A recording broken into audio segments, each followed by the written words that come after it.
What's in your garden? Perhaps some cucumbers, peppers, and carrots?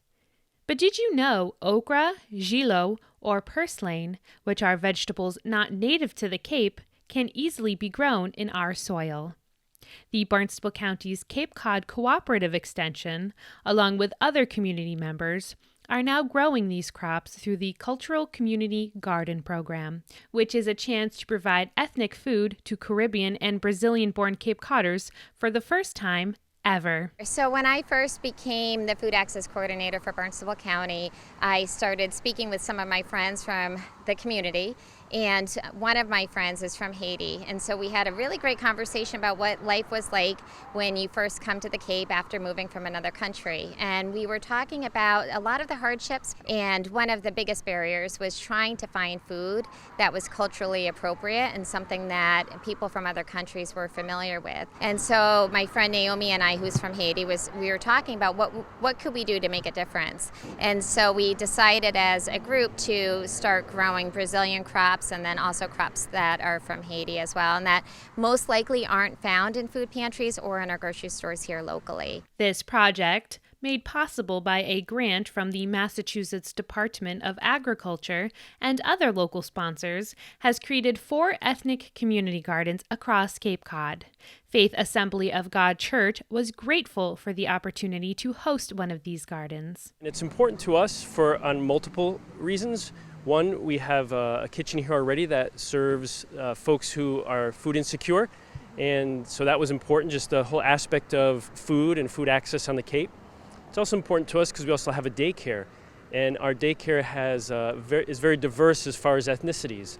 And so, seeing Brazilian families and Haitian families who can walk by the garden or come out here and see that, hey, this garden, those are familiar vegetables that I've seen at home, and be able to see that they could grow those here on the Cape. So that was another important reason for us as well. There was plenty of research that went into planning what crops to grow and also how to cook with them. So my role with this project was really to communicate with some of the members of the Haitian and Brazilian community to try to get a sense for which vegetables are ones that they cannot find here on Cape Cod, and then to communicate with our horticulture agent to discover whether or not these crops could be grown on the Cape. And then the next part was, well, how do you prepare it? Because for the Brazilian and Haitian communities, they may be quite familiar with preparations, but as we were hoping to get some of this product out to markets, farmers markets, others may not know what to do with them and be unfamiliar. So we did some conversations around preparations, and then from there, I worked on helping to compile recipes and to put this into a cookbook. Cape Cod 5 was incredible in offering support in the way of funding for the printing of the cookbooks, which will ultimately go to people who are going to end up using this particular produce. So we're very excited about that.